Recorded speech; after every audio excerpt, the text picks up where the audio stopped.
Are you happy? It's a question that really makes you think, isn't it? When was the last time you asked yourself that?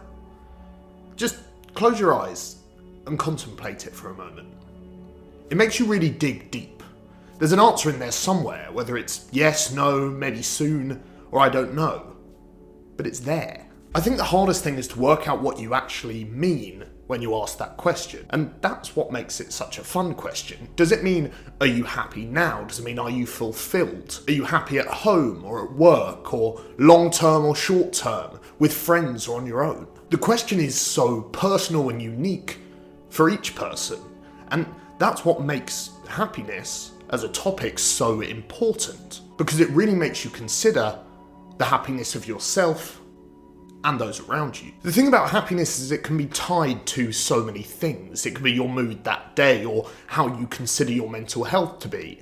It can be what successes you've had in your life, or how much money you may have earned, or anything of the sort. It all comes down to what you value in life. Happiness, conceptually, seems purposefully vague, because it is so personal to each and every one of us. It's a topic that needs to be pondered and can be pondered forever, and philosophers have many views on happiness. Socrates believed that happiness was something that shouldn't rely on external things and isn't about external things, but how those things are used. Whereas the Dalai Lama believes that happiness all comes down to mental calmness. Yet, against what you might think, there are studies to show how material and experiential purchases can actually make someone happy, and in different ways, depending on what the purchase is. Immediately, happiness becomes two things: the most important thing in life, and, on first appearance, a problem that is unsolvable. Neuroscience in the future might disagree with that, though. While it's a very new science,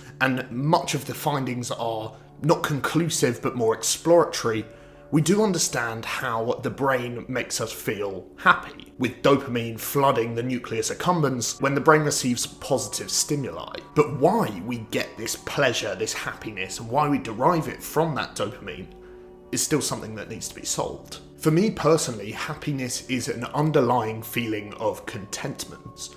You still have the ability to progress, you can feel elated or sad as usual, but underneath all of that, there is a contented feeling.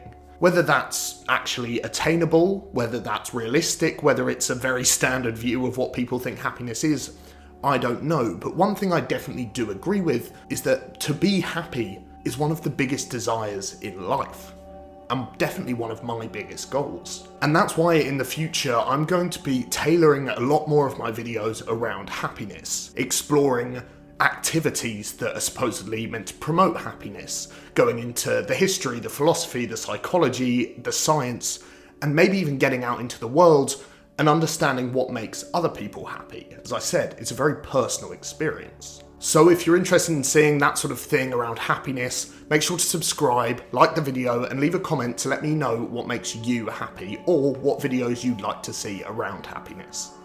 Thank you so much for watching, and I hope to see you all very, very soon.